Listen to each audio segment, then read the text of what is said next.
Well, welcome everybody to another episode of Let's Connect Now. Today I'm really excited because I actually have my co-host here, Frank. Oh yeah, finally showed up to work. Yeah, he hadn't been here for a couple of episodes, so I had to kind of do it by myself. But I'm happy that you're here. Thank you for you're welcome. being here. And our guest today, I'm so delighted to introduce to everybody Richard Villa. Richard Villa. I just found out that he is... That was a very silent hello. We got to clap it up. Yeah, that he is from Baja California, where I'm from. Our last episode, I think I shared something about myself, and I'm really happy to have somebody that actually speaks Spanish, that can make you laugh, and on top of that, he's a professional. Yeah. So, real quick, apparently I don't speak Spanish and I don't make her laugh. Oh, so yeah. And you're not a happy that professional. somebody else is here, so. And you're not a professional. So. No, he also speaks Spanish, so any joke we say, the only one that's not going to laugh is JR, because he's not going to get it. So. JR gets it. He pretends he doesn't know. So welcome to Thank Let's you. Connect Now. We're really Thank happy you. to have you here. Absolutely. I've been to a couple of events, and I've seen Yeah. you, in your element, and you're really funny. Thank you. And really appreciate, everything that you share about, your Growing life. up and stuff Yeah. like that. So tell us a little bit about yourself. Grew up born in Compton, California, then shipped off to Mexico because my dad was going to open up a business and do all this thing. Oh, yeah. Well, nothing happened. And as soon as the economy in Mexico took a big fall in the 80s, by 88, we were back in the U.S., and we ended up in Compton. Nice. And that's where my story begins. Being here, having to assimilate to a different culture, having to pick up the language. Yeah. There's a lot of struggle in that. So telling that story, people relate and go, oh, we get it, yes. Yeah. I And certainly make it did. comical. Yeah, and you make it comical, and you only can laugh at it now. You know what Yeah. I mean? So. Yeah. No, well, I think I relate to you a lot, especially when I first heard your whole story, which we won't go into it because, there's certain things that we can't talk about. But I thought, you know what? He kind of has my life a little bit. Because you came here, you had to learn the language, which is a huge struggle, especially when you're an 8-year-old and you're going to school and you don't know what they're talking about. But There what's is, it like to you? I mean, as a kid, it's a little easier than an adult. I'm not gonna lie. Yeah. I'm not. The hard part is getting used to a different lifestyle. You understand? When I was in Mexicali, I lived in a small town called La Puerta. Yeah. And you just went out and you just ran and you just did shit and you just It's all right. you just ran around and there was hills and you had a slingshot and you would kill stuff and you would come home filthy dirty and that was life. And then you come to Compton where everything was close the doors, shut the windows, don't go outside, what's going on. 88, 89 was very popular for drive-bys. I don't know if you know the stories. Yeah. So that was the biggest difference for me, and the most difficult part was the fact that now even though you're free, you're still in some way in a shell. You can't get out of that. How was school for you growing up in Compton? It was hard in terms because of the lack of attention. So when you're going through when you're going to a country from another country, and your parents both have to work or they're busy, your education takes a back seat. Yeah, which, absolutely. Listen, I get it. We're both working. You both had to make it happen, and our life was in turmoil. I don't know how to read, though. Now I'm 10 years old, and I don't know how to read. Yeah.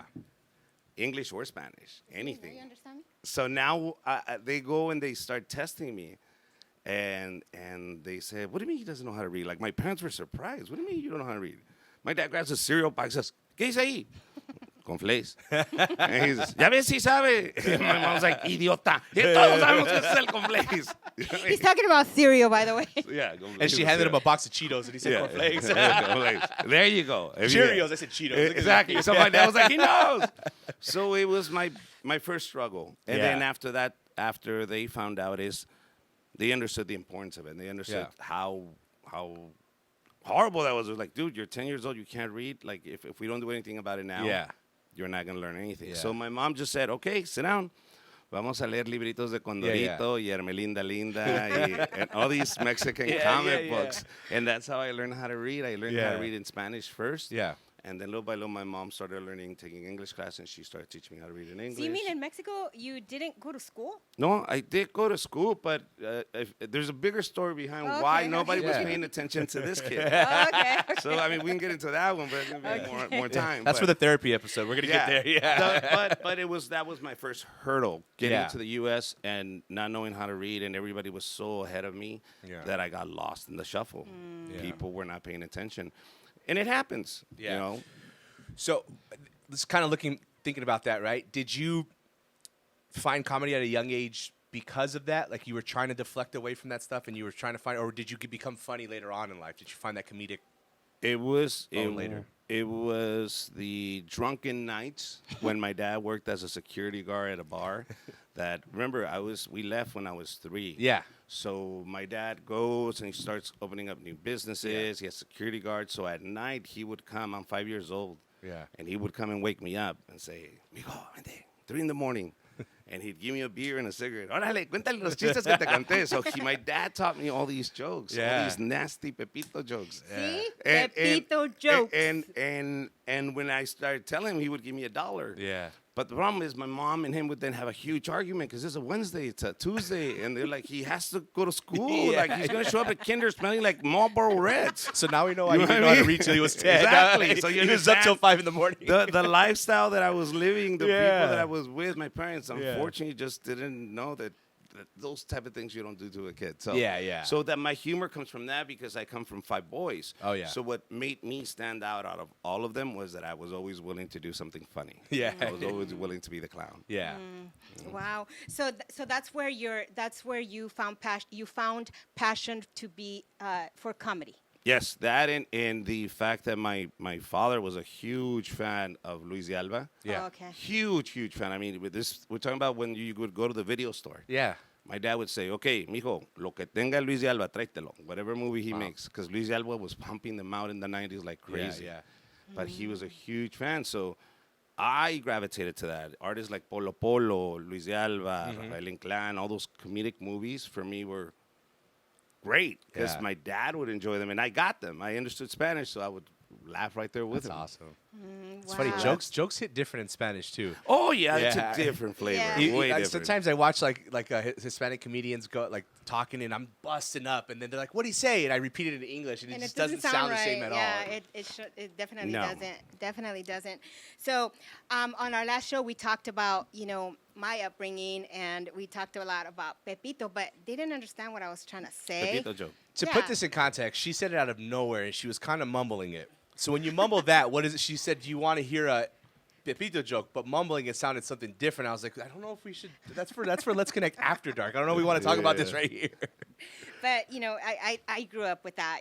My dad being in radio, and I just thought, but I definitely know who Luis de Alba is. Now that you mentioned it, I definitely know who that is. And yeah, he was very famous. I think he still is. Even now that he's older. Yes, he's one of my artists. Yeah. So now I represent him. Yeah. Wow, full circle, huh? Full circle. That's awesome. Wow. It's crazy. Yeah. So I know you also tour Mexico for many years. You went back, and how was that experience for you?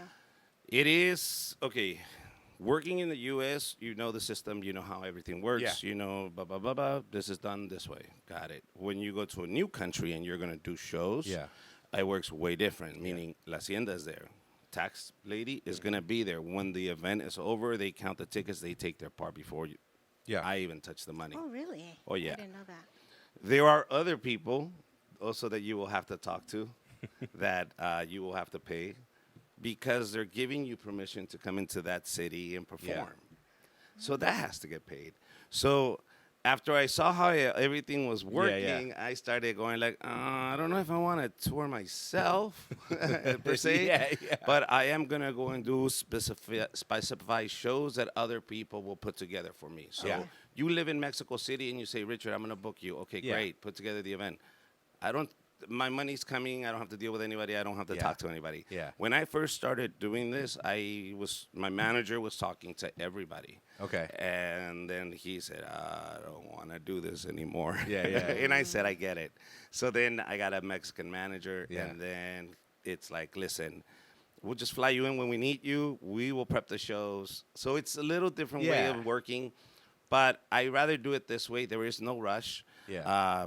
we have enough Latinos here that I can make laugh in Spanish. Yep. So I'm more than happy to, let's say, stay here in the U.S. and continue to work the entire U.S. because we have Latinos everywhere. Oh, yeah, So I won't have to go to Mexico. That's the beauty of this. Yeah, I know a couple houses. I know a couple blocks. You can just tour that block, and there's like 30 of them in each house. So Yeah, exactly. Where I And grew up, That's, so. that's a sold out. That's a sold Yeah, out sold show, out show baby. on one Sold out block, show. yeah. Yeah. So I also found out that you have that when you came here, you actually went to college. You actually graduated from the university in, let me see if I remember, an engineer in Mechanical engineering degree. See, I kind of remember. which brings me to my next subject. Preparation is key, kids. Remember that when you're doing interviews, okay? Listen, listen. I'm really happy that when you do get in a chance to go to college, go to college. Yeah. And I'll tell you honestly, because people tell me, "Are you an idiot?" Like my dad lost it. Yeah. He's like, "Are you kidding me? We snuck in, so you can have this beautiful life here, and then you want to tell jokes? We could have done that over there." yeah. Like we didn't have to risk our lives crossing the desert. You understand? Like, mijo, are you serious? We could have been up at 5 in the morning. Like, ¿cuánto te costó? He said, dude, how much sacrifice did you put into getting that degree? And 1 year into engineering, you know you don't want to do this anymore? Yeah. And I say, yep. And you know why I could tell him that? Yeah. Because getting that degree showed me and gave me the confidence to know that I can do anything. Oh, Because it was so hard. Yeah. So when stand-up came to me, Yeah. I knew there was no doubt in my mind, I can do this because I just did the hardest thing. I learned how to read. Yeah. Then I went to college. Then I graduated college. Now I feel invincible. Yeah. So there were moments in my life that got me to the point where I was able to tell my dad, I'm walking away from $80,000 a year job to go for nothing. And I'm going to see if I can find open mics. Yeah. Wow. You know, I talk about that a lot with people, right? Because as the generation's evolving, college is becoming a little bit more and more obsolete, right? Because people are getting rich at the age of 16, 15 years old on social media. what? But what I tell people all the time is exactly what you said. I always tell them college isn't necessarily a career path anymore, but it's a preparation for life. It's gonna teach you how to commit to something and finish something. And I think a lot of these kids lack that. I know some kids that jump on like social media and they want to be social media stars and give up after 2 months because they got 5 followers. Well, they don't know that these people with millions of followers took 10 years to get to that level. So I commend. That's amazing that you did that. And you finished definitely. it, even though your passion was in comedy and other things. That's great. And it's why you're successful now. So, but it's because of that. Because you see it happen. Yeah. And we never believe it. We never believe it. Nope. We never think we're the best. Yeah. We always doubt ourselves. And it comes from that very humble mentality that our parents installed in us at a very young age. Yep. To say Monday in Spain, you're seen as a worker. Yeah. As a chacha, as a day laborer, as indigenous. Yeah. In Spain. When I was there, I said, Monday? He says, oh my God, so indigenous. What do you mean? That's a servant. Yeah. And our parents taught us, no, that's good manners. Yeah. No, that's you etiquette. being Yeah. señor, señora, dama. You know what I mean? You're supposed to be so respectful. Respectful. And say, mande usted. Usted. and Mande if, usted. and if you didn't say, you got a little Mande pinch usted. on the arm. Yeah. Like, Yeah. Mande usted. ¿Cómo se dice? Mande usted. Oh, yeah, that's how, It's that's not how I was gay. brought up. It's not gay. Oh, you It's say mande that, usted. it's like... Yeah. Or we try to talk to our parents like if it was our friend, tú, Yeah. instead of usted, right? I still do it to my mom, and I'm like, deja eso, en vez de, deje eso, por favor, mamá, you know? The insecurities that you see every day with your parents because they don't have papers. yeah. The fact that your dad doesn't want to be a supervisor because he doesn't want to rock the boat. The Yeah. fact that your dad's worked there for 30 years. He never showed you that you could do other things. Yeah. So as we grow up generationally, your kids will think differently. My daughter thinks differently now. Yeah. You know what I mean? That's Yeah. the whole goal.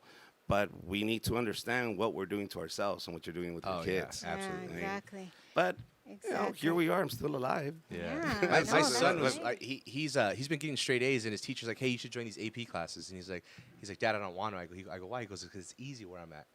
I go, son, you're never going to be successful until you're uncomfortable. You got to make yourself uncomfortable. You got to lean be in into these it. uncomfortable situations to be successful. So I think that's where the mentality is starting to change. Our parents were so like you said, they didn't want to rock the boat. They didn't want to change anything. They didn't want to lose their jobs because they made a move. So they just stood where they were. And Yeah. So I saw that. Yeah. And I think I thank my older brother also so much because he's the one that basically guided me. Like Yeah. when I was done with school, he had a huge talk with me. He Yeah. was already at Cal State Dominguez Hills. And he says, you don't get to fucking hang out. That's okay. Hold- Beep. hold on. Let's get this over with. I'm Fuck, letting. fuck, fuck, fuck. You can cuss on the show. You're good. You're good. You're good. I'm telling the story like he You're said good. it. Hey, we're all adults. You know, Well, we he understand. said Yeah, that, not me, but No, he no. said it. And so he says, you understand, you're missing class because you're going to Gage Bowl. You're Oh, at yeah. Gage Yeah. with your friends on Wednesday nights. Mm-hmm. You want to have bigger fun. You want to buy Sea-Doos. You want to go Yeah. on your lakes. You got to go to school because they're still going to be here, bro. Yeah. Don't worry about it. You go do what you got to do. They're going to be here. That year, Yeah. I ran with Students Run LA. It's a program that the Yeah. state provides. Yep. I finished the LA Marathon at the age of 18. Really? What year was that? In 96. You can look it up. I'm Okay. actually there. Ricardo, cool. But I remember running with all my friends. Yeah. I remember all my friends that were in high school were there. The whole senior class was there. It was great. We started running. Yeah. And then Raymond, around the 5th mile, goes, I'm going to go get a six-pack. And 3 of them laughed. And then little by little, I noticed, and it was just a symbolism for my life. It was just surreal because Yeah. in that moment, you're going delirious. You're running 24 miles. 26. Oh, 26, sorry.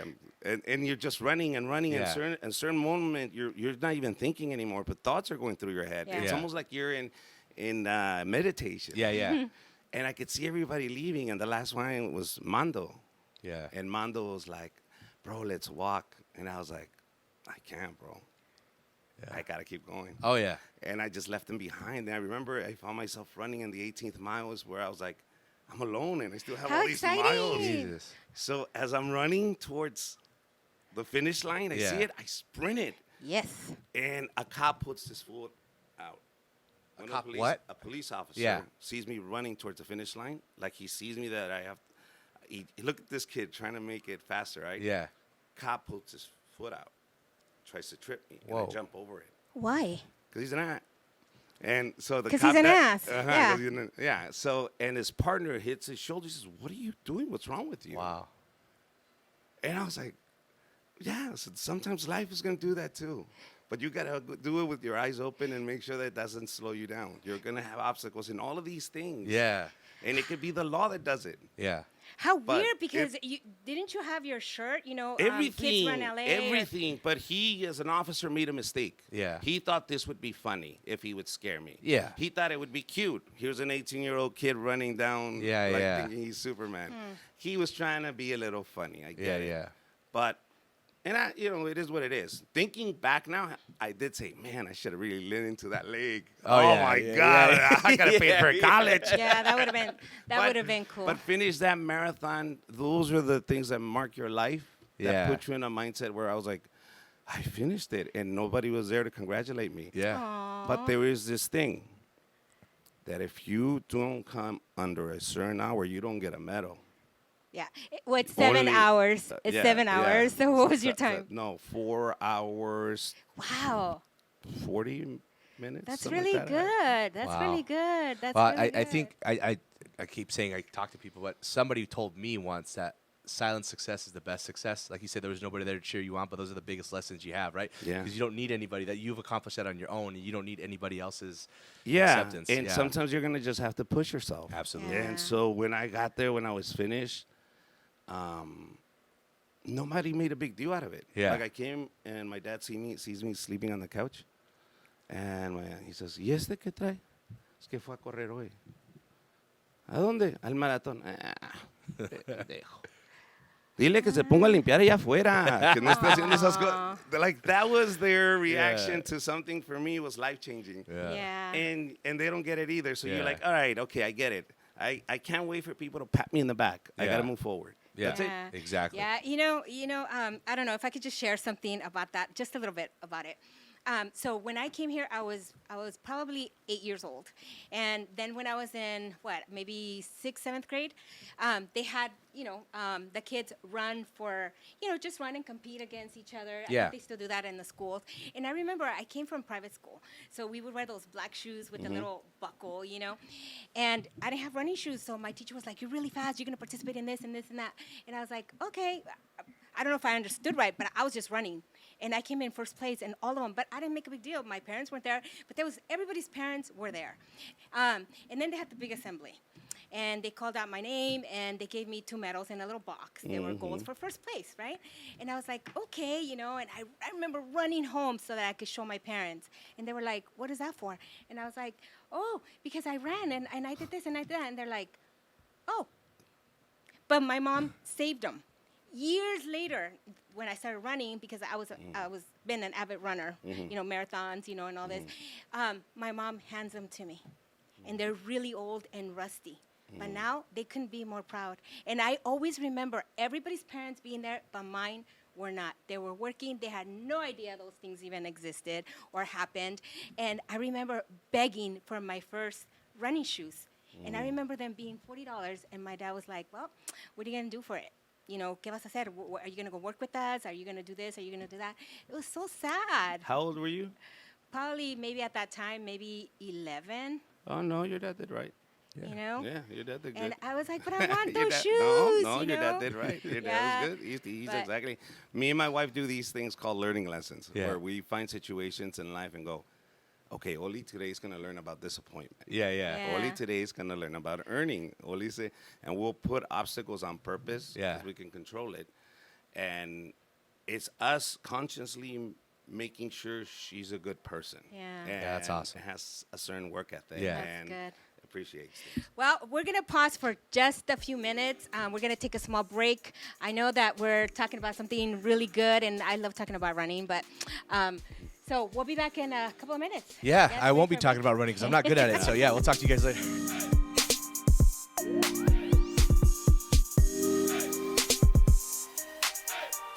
Hey everybody, this is Richard Villa with Bridge Safety Consultant. If you have a business and you need to be in compliance with state of California law that says if you have more than 6 or more employees, you must provide anti-sexual harassment prevention training, anti-bullying, and also sexual orientation to be in compliance.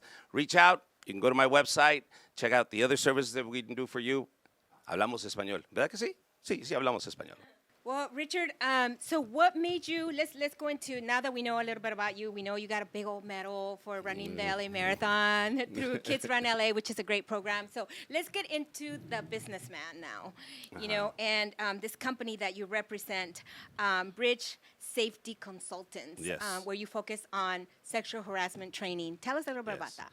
So what happened was this. In 2010, Joe Stevens, who's my partner in this, was looking for a presenter, somebody to be a trainer, bilingual trainer.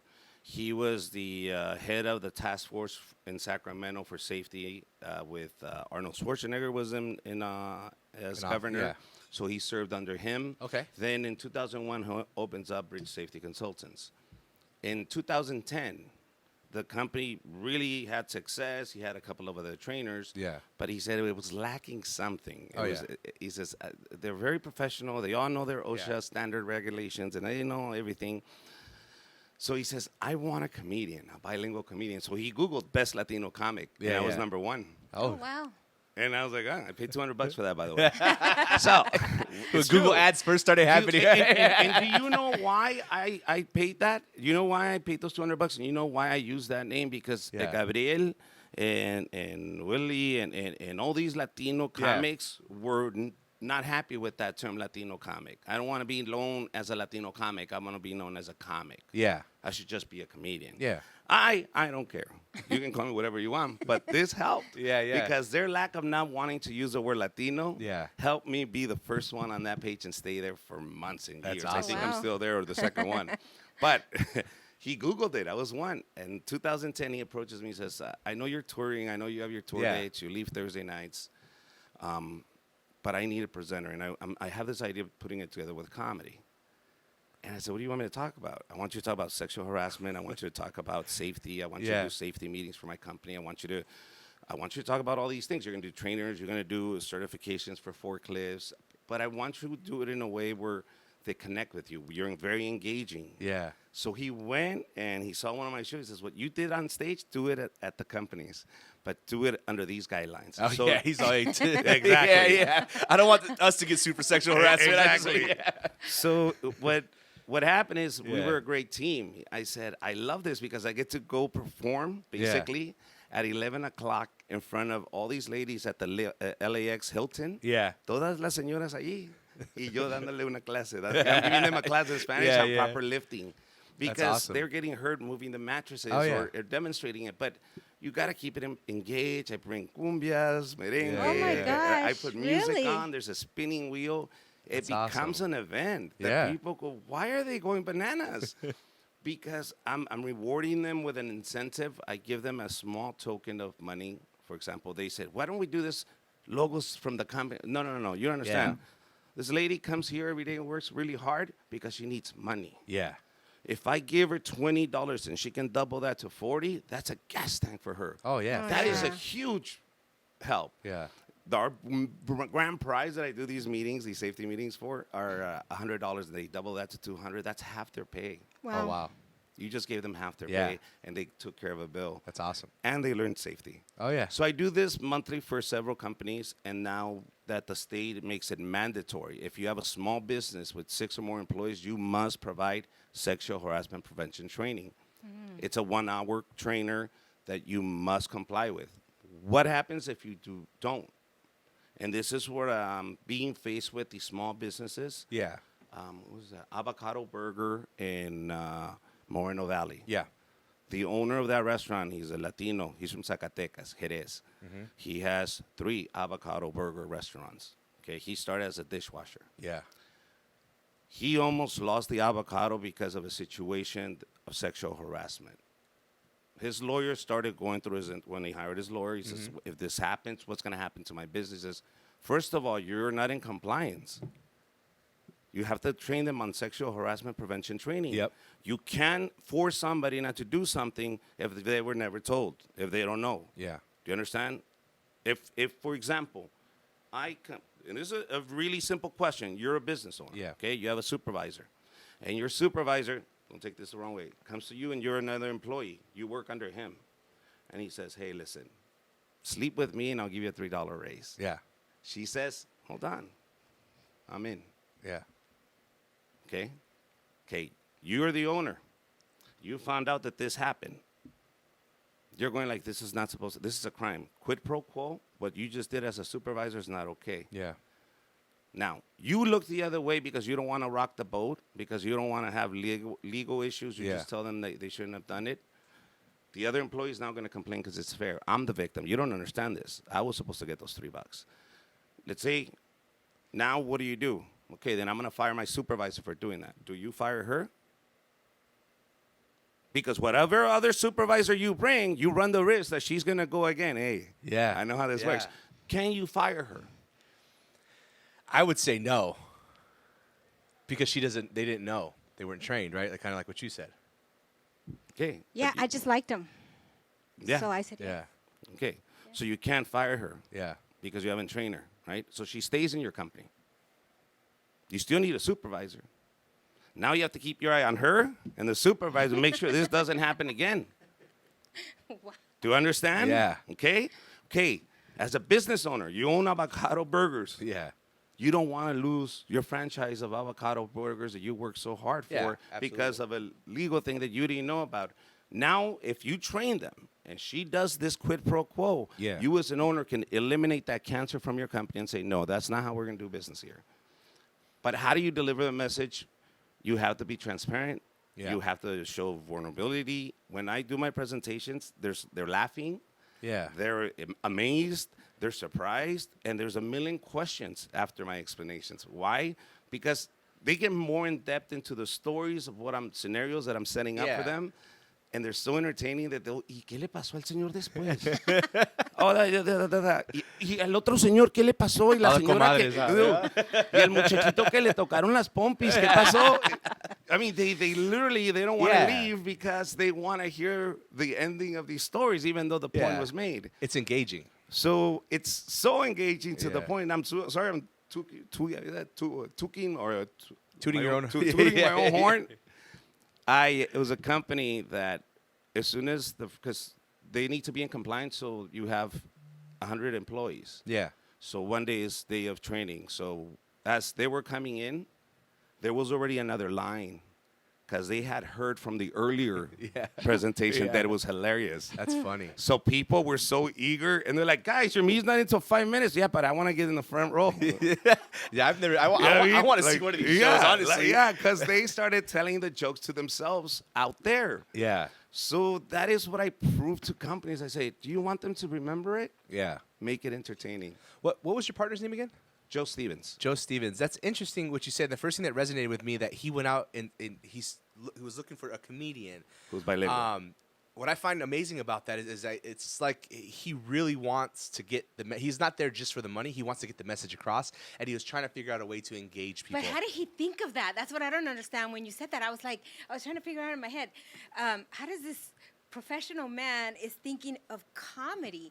He must really be into comedy. No. Or I don't know. How did he think of that? He's absolutely right. Joe Stevens first. I wasn't the first choice. Yeah. It was he got a magician, but the magician got too involved with his magic. That he never got to the class. So he started making employees disappear. They never came back. Exactly. Like, and so the guy would go, "You're charging me for a safety meeting, but the guy did animal balloons." Yeah, cut somebody in half. Balloon animals. That's not what I'm paying for. So he said, "You know what I mean?" They hired Like, a child. A child. No. They hired a magician, but he can do balloon animals. He can do whatever too. He was doing an elephant and a. Yeah, and like yeah, I mean, like Oh. so he says, "Okay, this is not working." Yeah, Then yeah. he tried other entertainers. He tried an actor. He says, "Look, you see what he's doing? That's what I want you to do as an actor. Yeah. Okay, you're an actor. You can do this. Just act. This is the role."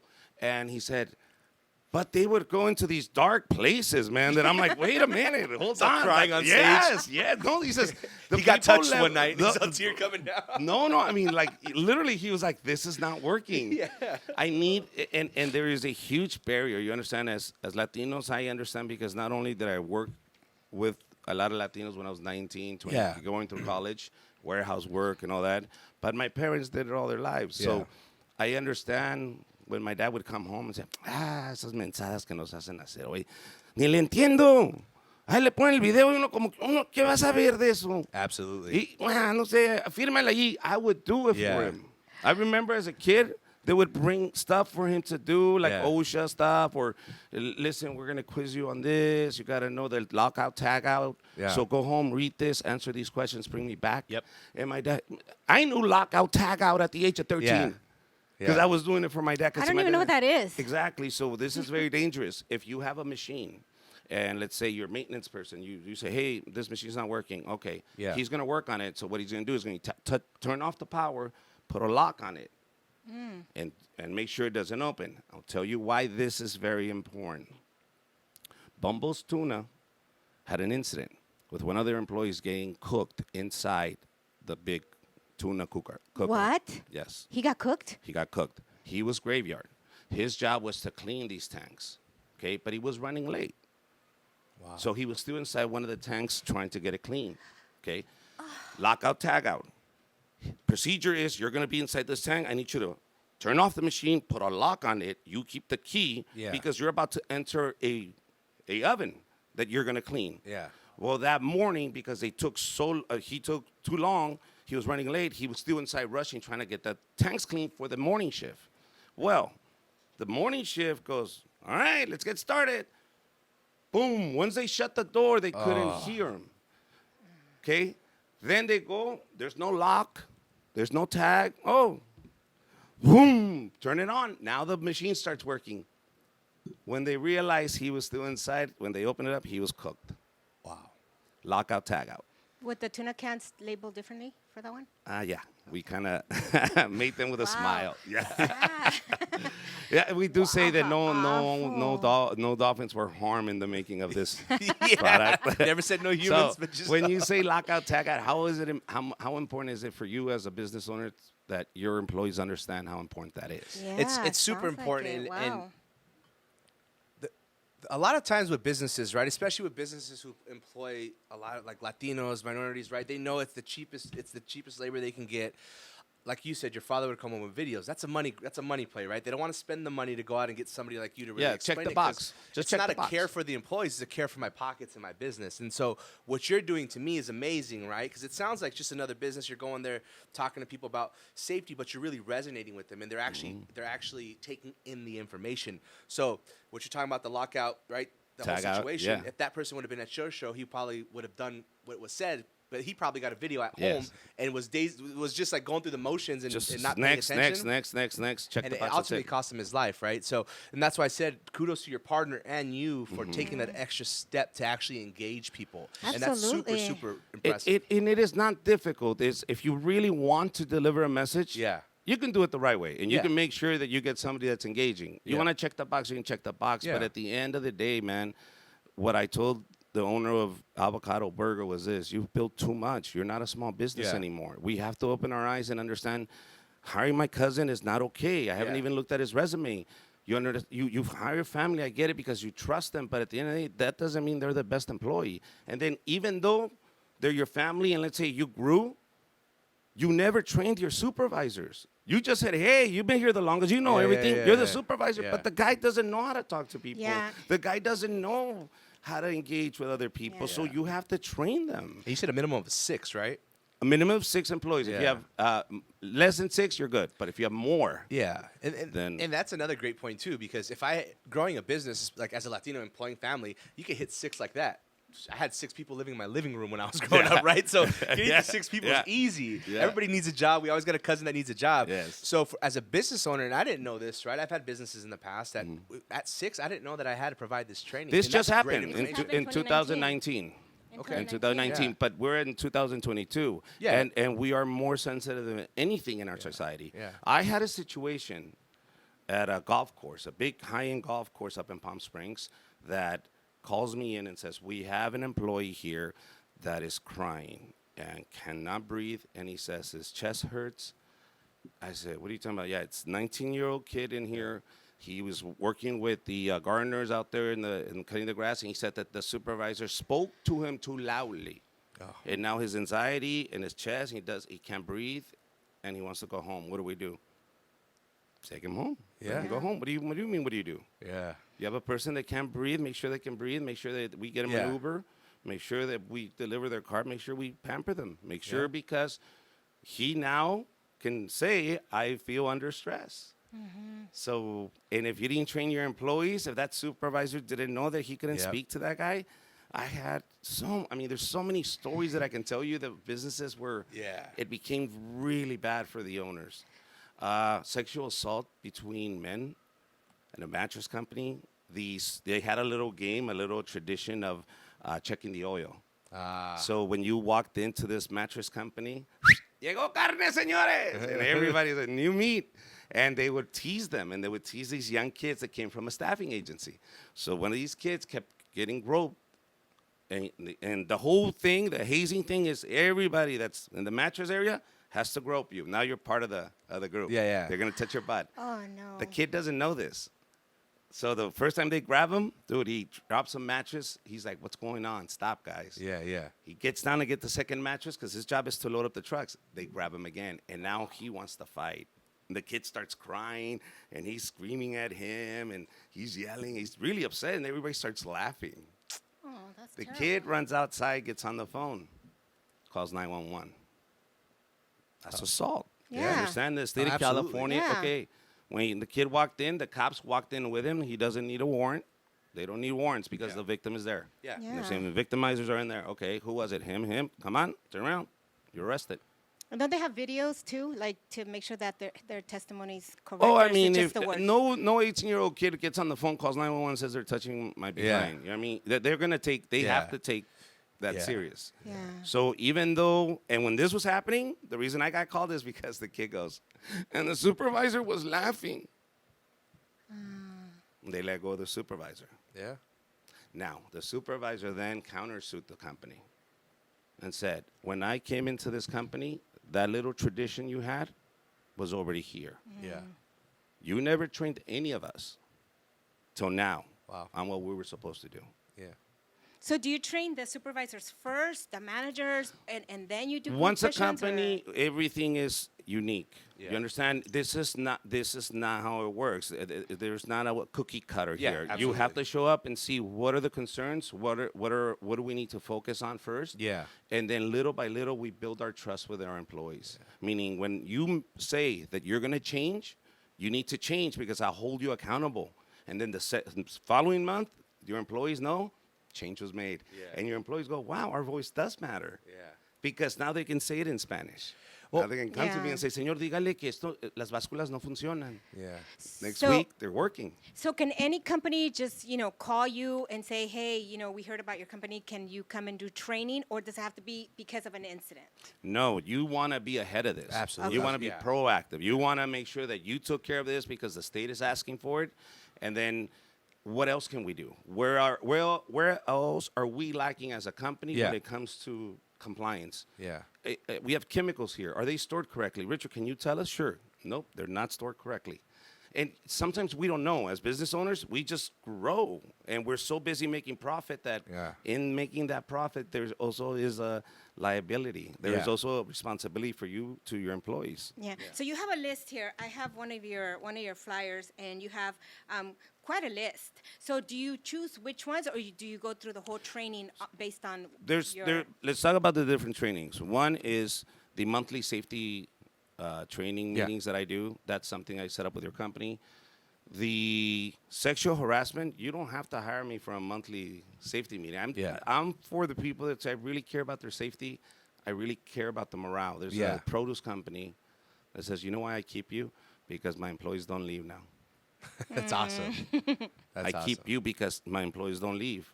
Yeah. Because whatever is lacking in communication between me and them is settled every month because you come in. That's awesome. I said, really? He says, yes. And it's so hard for all my other competitors to just keep them working Yeah. and keep them motivated because they don't see the light at the end of the tunnel. They don't see the importance that if you as an owner, you put that type of importance into your company, Yeah. you will see results because I'm the guy that comes in as a third party and makes it all clear. Yeah. Le digo, señora, ¿por qué se enoja cuando el señor le dice que haga eso? Yeah. ¿Por qué no le pide a nadie más? Porque él es el dueño, señora. Usted dijo, yo quiero trabajar. Yeah.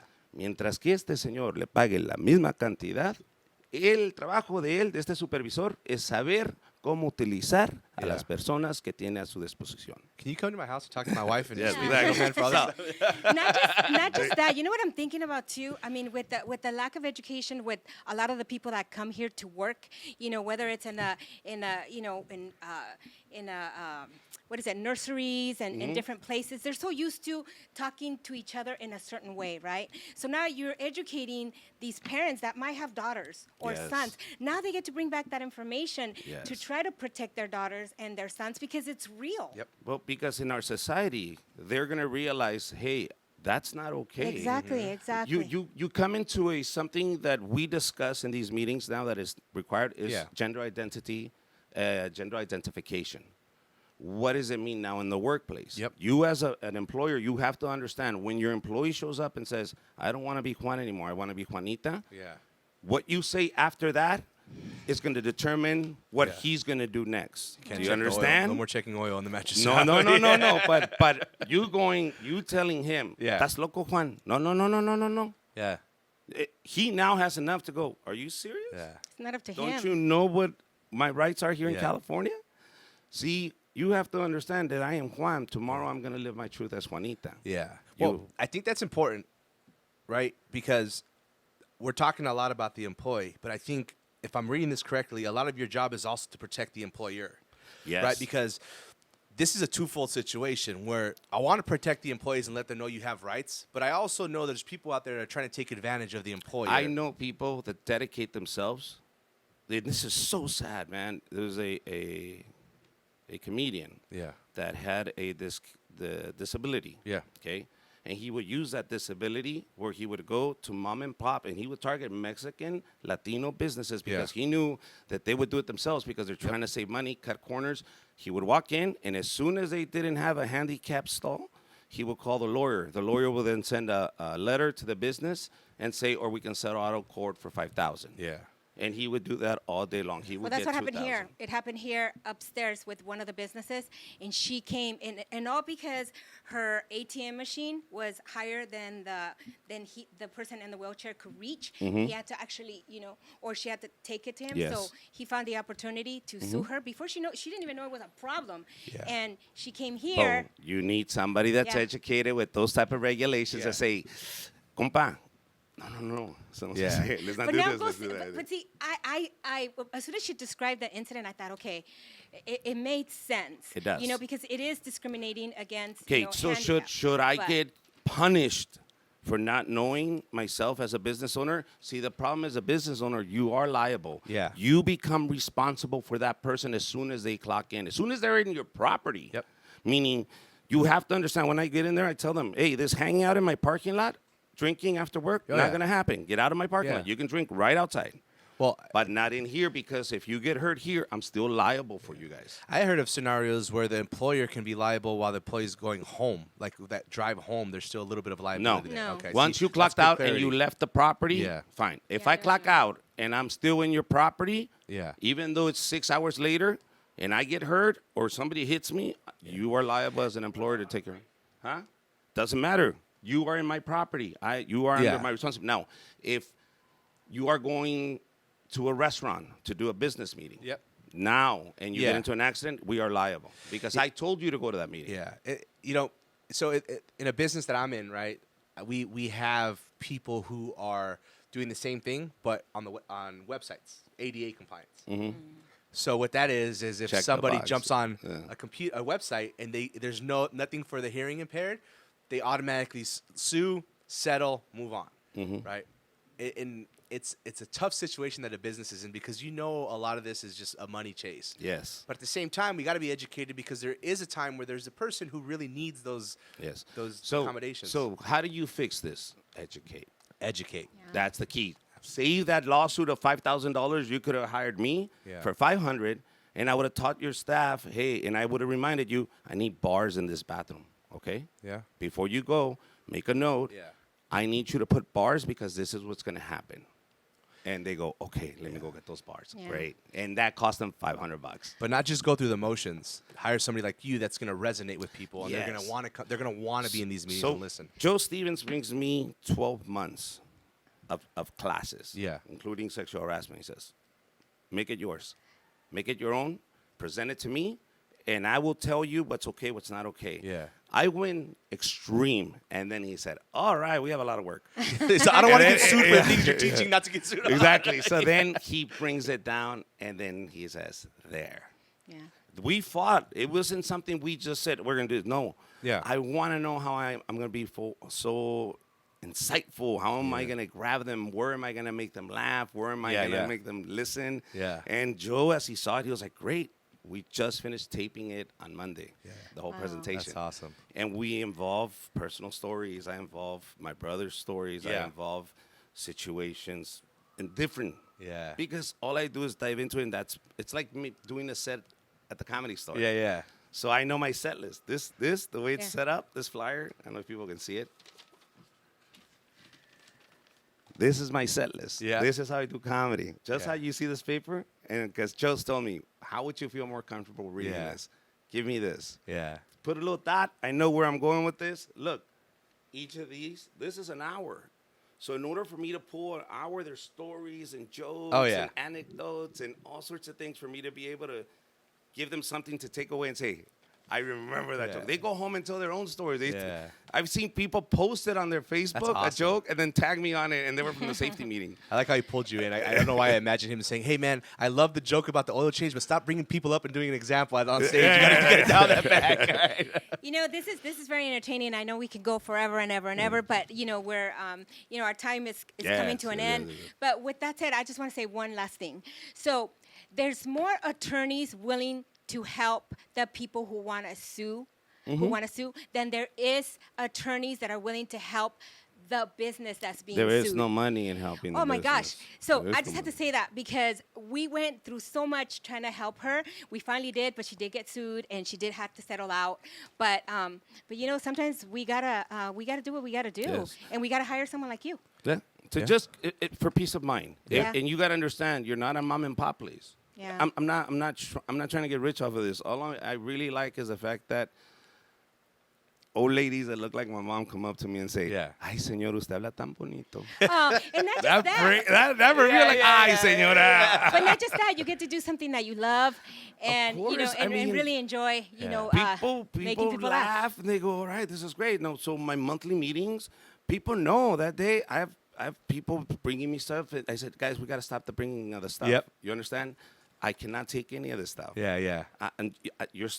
I'm supposed to be here. They're already paying me, but the ladies are so nice. They'll make me a lunch. That's so cool. It's Richard, crazy. I think you were thinking the same thing. I was going to ask you. So, if a business wanted to seek your services, where can they reach you at? You can reach me at our website at bridgetrainingconsultants.com or .net. I'm sorry, .net. You can also Google Bridge Training Consultants. Yeah, and that's it. You'll find us. We're not really big on social media yet. Yeah. Because I'm let me see how to say it. Joe Stevens is a little more old school, and I'm telling him we're gonna make sketches. So yeah. get ready No, for well, this is great. Thank you, everybody, so much for tuning in to another episode of Let's Connect Now. Absolutely. Thank you, Richard Villa. Thank you very much. And if you guys, we will post his website at the bottom of the episode. Not just that, look him up. He's on social media. It's Richard Villa, the Google me. comedian. Yeah, Google him. Yeah. So thank you. Any last remarks? No, last remark I have is, Monica, please seek his services, because the way JR treats me, right? I think we need to need to figure some things out. JR, that is bullying, bro. That is bullying. Well, thank you so much. This has been very entertaining Absolutely. and informative. So thank you, and good night, everybody.